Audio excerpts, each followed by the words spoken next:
तो महाराज के विशुद्धंति वदंतु मह्यम, कौन कौन विशुद्ध हुआ कृपया करके मुझे बतलाइए। बोले भैया कोई पापी की क्या कहें, जिसने जीवन भर पाप किया, अत्याचार किया, दुराचार किया, भ्रष्टाचार किया है, ऐसा पापी भी जीवन में एक बार ये सप्ताह की कथा को श्रवण कर ले। महाराज स्वयं सनकादिक कह रहे हैं नारद जी वो परम पावन हो जाता है। ऐसा मानव पापी नहीं जो ने दिन रात पाप करता हो, सदा पाप करता है, सदा कुमार्ग पर चलता है, क्रोध की अग्नि में जीवन भर जो जला हो, ऐसा भी अगर कोई पापी है और वो भी एक बार भागवत की कथा एक सप्ताह सुन ले तो सप्ताह यज्ञेन कलौ पुनन्ति ते। इस कलयुग में, इस कलिकाल में इस सप्ताह यज्ञ से कैसा भी पापी हो महाराज वो पावन हो जाता है, पुनीत हो जाता है। इसी भागवत की कथा से, कोई और कथा नहीं है। पापियों को पाप से है तारती, ये पापियों को उद्धार करने वाली कथा है। तो भैया कोई पापी का उद्धार हुआ है क्या? बोले हां बिल्कुल हुआ है। कौन?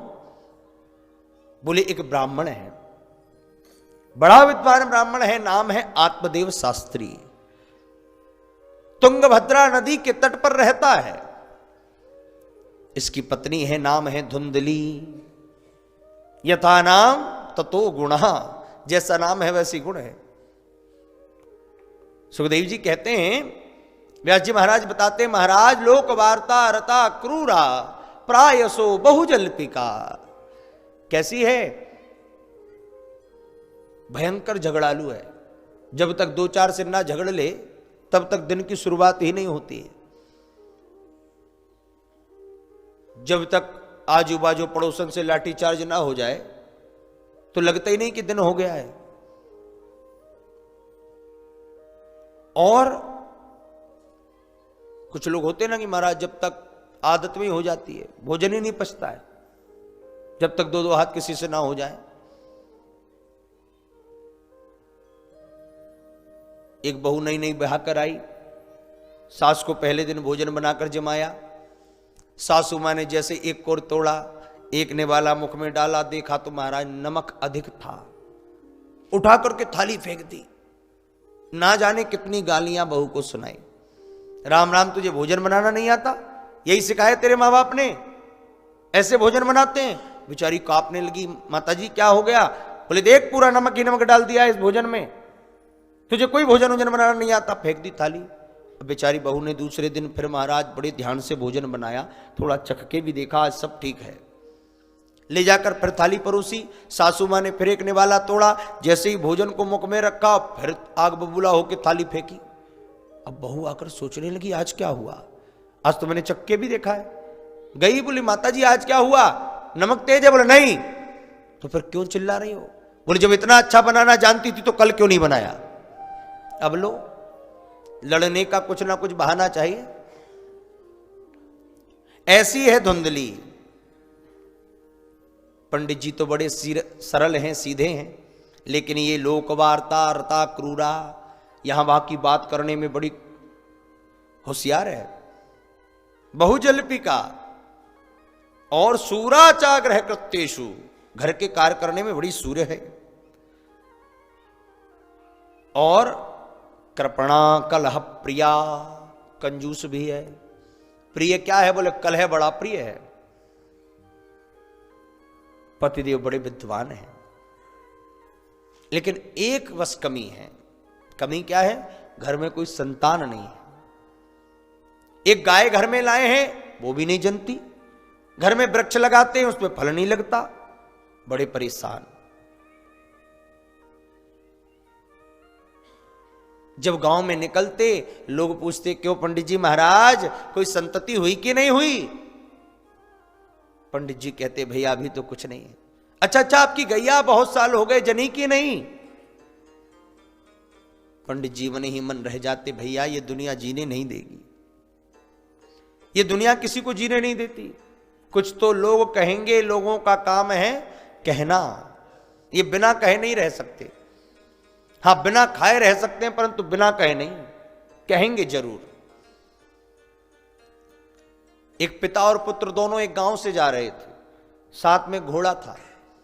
पैदल पैदल गांव से निकले, गांव वालों ने देखा, अरे राम राम, कैसे बुद्धिहीन है, इतना बढ़िया घोड़ा साथ में, फिर भी पैदल जा रहे हैं।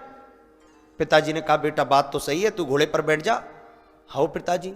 अब बेटे को बिठाया, घोड़े पे आगे बढ़े, अगला गांव पड़ा। गांव वालों ने देखा, राम राम, कैसा पुत्र है, पिता तो पैदल चल रहा है धूप में, खुद बैठा है बड़ा घोड़े के ऊपर। पुत्र ने कहा, पिताजी बात तो ये भी सही है, काम करो ना, आप बैठ जाओ। पिता बैठ गए, पुत्र उतर गया। फिर एक गांव में गए, गांव बोले बोले राम राम, कैसा पागल बाप है, छोटा सा बेटा पैदल चल रहा है, खुद अकड़ करके बैठ गया घोड़े के ऊपर। पिताजी ने कहा, बेटा एक काम कर, तू भी बैठ जा, मैं भी बैठ जाऊं, झगड़ा खत्म। दोनों बैठ गए। और एक गांव में घोड़ा पहुंचा, जैसे ही आया लोग बोले राम राम, बताओ बेचारा घोड़ा कुछ बोल नहीं सकता, इस बेजान को तो इसने जान ही निकाल दी। दोनों बैठ गए। दोनों ने कहा, क्या करें? बोले भैया पैदल चल रहे थे तब भी लोगों ने कहा, एक बैठा तब भी कह रहे हैं, दो बैठ गए तो भी दिक्कत है, अब क्या करें? बोले अब तो घोड़े को बांध के सिर पे धरो, ये दुनिया जीने नहीं देगी। पंडित जी से रोज पूछते हैं। आत्मदेव ब्राह्मण एक दिन दुखी हो गए, जाकर के नदी के तट पर बैठ गए और सोच रहे हैं क्या करूं। इतने में एक संत वहां से निकले और एक संत की दृष्टि इस ब्राह्मण पर पड़ गई महाराज। और संत अगर किसी को देख ले, बड़े भाग तब जानिए जब मिलवे आमे संत, और संतन को मिलवो करे सब कष्टन को अंत। जिसे संत मिल जाए। आज एक संत की दृष्टि गई, अरे ये तो ब्राह्मण देव हैं, क्यों रो रहे हैं? जरा पूछता हूं। कथम रोदसी विप्रत्वम काते चिंतावलीयसी। हे ब्राह्मण देव, आप क्यों रो रहे हैं? क्या चिंता है, हमें बताइए। बताइए महाराज। स्वस्थ दुखस्य कारणम, क्या दुख है आपको? पंडित जी ने संत को देखा, बोले महाराज क्या बताऊं, किम ब्रवीमि ऋषि दुखम पूर्व पापेन संचितम। लगता है पूर्व जन्म का कोई पाप उदय हो गया है। क्या? बोले हाँ महाराज, पूर्वजों को जल देता हूं ना, तो महाराज उनकी आंखों से आंसू आ जाते हैं। क्यों आ जाते हैं? बोले क्योंकि मेरे बाद उन्हें जल देने वाला कोई नहीं है, इसलिए वो रोते हैं। महाराज क्या करूं? संत ने कहा, ये तो कर्म का प्रभाव है। अरे पूर्व जन्म का कोई कर्म बिगड़ गया हो गया। अवश्यमेव भोक्तव्यम कतः कर्म शुभा शुभम। हमारे द्वारा किया गया शुभ और अशुभ कर्म का फल हमें मिलेगा। हां, आज नहीं तो कल मिलेगा। अगर हमने बीज बोया है ना, तो उसमें से फल जरूर निकलेगा। किसी के साथ अच्छा किया है तो हमारे साथ कहीं ना कहीं अच्छा होगा ही, और किसी के साथ बुरा किया है तो अवश्य में बुरा भी होगा। किसी का सहयोग किया है, आपको सहयोग मिलेगा अवश्यमेव, और यही मिलेगा। जो किया होगा उसका फल आपको मिलना है। अब कोई कहे महाराज कर्म हम कर जाएं और फल पड़ोसी को मिल जाए, बोले नहीं नहीं, अगर कर्म आपका है तो फल भी आपको मिलेगा। हां, निमित्त कोई भी बन सकता है। आपके अच्छे कर्म होंगे तो आप इस कथा तक आ गए, हरिद्वार की भूमि में आकर के कथा श्रवण कर रहे हैं। चाहे किसी माध्यम से आए हों, किसी निमित्त से आए हों, लेकिन कर्म कहीं ना कहीं आपके होंगे। नहीं तो कर्म बीच में बाधा बन जाते। फल तो जिसका कर्म है उसको ही मिलता है, बीच में चाहे कोई आ जाए। एक दृष्टांत से समझें। एक बार एक व्यक्ति जा रहा था रास्ते से, तो उसने देखा बड़ा सुंदर बगीचा लगा था आम का। अब देख तो लिया, इच्छा हुई कि चलो भैया आम मिल जाए खाने को। अब बताओ, देखा किसने आम को? आंखों ने। क्या आंख जा सकती है आम खाने? नहीं जा सकती। तो आंख ने पैरों को इशारा किया, भैया तुम चलो।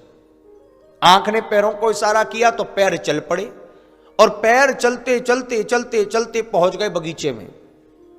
अच्छा, पैर जा तो सकते हैं परंतु तोड़ नहीं सकते आम को। तोड़ेगा कौन? बोले हाथ। पैरों ने हाथ को आदेश दिया, हाथ ऊपर गए, आम को तोड़ लिया। अच्छा, हाथ आम तोड़ तो सकता है लेकिन चख नहीं सकता, खट्टा है कि मीठा है, कैसा है। देखा आंख ने, गए पैर, तोड़ा हाथ ने और चखा जीभ ने। अब जीभ चख तो सकती है कि खट्टा है कि मीठा, पर रख नहीं सकती। रखेगा कौन? बोले पेट। अब महाराज देखा आंख ने, गए पैर, तोड़ा हाथ ने, चखा जीभ ने, रखा पेट ने। इतने में पीछे से माली ने देखा, उठाया डंडा, दौड़ करके आया और जो आम खा रहा था पीठ पे 4 लट्ठ बजाए। अब बताओ, देखा आंख ने, गए पैर, तोड़ा हाथ ने, चखा जीभ ने, रखा पेट ने, पिट गई बेचारी पीठ। अब पीठ का क्या दोष था? संत बोले एक बात बताओ, मान लिया कि देखा आंख ने कर्मांख का था, हां, देखा आंख ने, गए पैर, तोड़ा हाथ ने, चखा जीभ ने, रखा पेट ने, पिट गई पीठ। पर सच बताना, जब पीठ पिटी तो दर्द हुआ, कष्ट हुआ। अब जब कष्ट हुआ तो महाराज आंसू आए। आंसू कहां से आए? कहां से आए? कान से? आंख से? कर्म किसका था? आंख का। फल किसको मिला अंत में? आंख को। बीच में निमित्त चाहे कोई बन जाए, पर भैया जिसका कर्म है फल उसको ही मिलेगा। कर्म से हम भाग नहीं सकते। संत ने कहा, पंडित जी आप भी चिंता मत करो, ये कर्म का ही फल है। हे ब्राह्मण, मुंचा ज्ञानम प्रजारूरम बलिष्ठा कर्मणो गति। कर्म की गति बड़ी बलिष्ठ है। कर्म गति टारे नाय टरे। कर्म की गति टारने से नहीं टरती है, इसलिए चिंता मत करो, हरि का भजन करो। बोले महाराज मुझे पुत्र दे दो, पुत्र मिल जाए। बोले भैया पुत्र से किसी को सुख नहीं मिला। अरे महाराज सगर के 60,000 पुत्र थे, उनको सुख नहीं मिला। महाराज दशरथ के 4 पुत्र थे, लेकिन जब अंत समय आया एक भी पास नहीं था। हे ब्राह्मण देव, पुत्र के लिए मत रो, भगवान के लिए रो रहे होगे, हमने ये समझ कर आ गए तुम्हारे पास, और तुम पुत्र के लिए रो रहे हो। अब तो चरणों में सिर पटकने लगे महाराज। हे संत महात्मन, आज मुझे आप ही पुत्र देंगे, अन्यथा आपके चरणों में ही प्राण त्याग दूंगा। अब संत घबराए, भैया कहां के कहां पाला पड़ गया। अच्छे भले जा रहे थे, हमने भी पूछ लिया। संत ने कहा, देख मैंने सिर की रेखा पढ़ ली है तेरी, और एक जन्म की क्या बात करता है। 7 जन्मावधि तब पुत्रो नहीं वच। एक दो जन्म नहीं, 7 जन्म में भी तेरे घर में पुत्र होने वाला नहीं है। अब तो और रोने लगे, महाराज कुछ तो करो।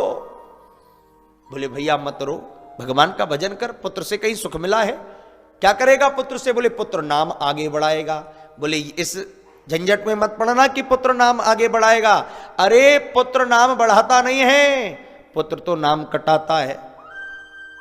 कैसे कटाता है? बोले जहां आपकी मृत्यु हुई तो पुत्र सबसे पहले जाता है नगर पालिका, कि जहां जहां पिताजी का नाम चढ़ा है सब जगह से काटो। तो बताओ नाम को बढ़ाया कि कटाया? किसके लिए कर रहे हो, किसके लिए रो रहे हो महाराज? जन्म होत आधा हरे, जवान भये धन छीन, और अंत समय शमशान में सिर में लकड़ियां दीन। किस पुत्र के लिए रो रहे हो? बोले महाराज मुझे आप पुत्र दीजिए।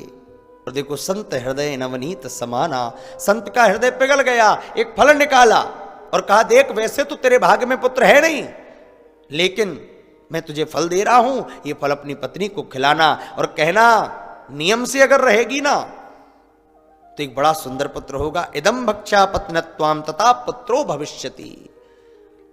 आत्मदेव ब्राह्मण प्रसन्न हो गया, प्रणाम किया।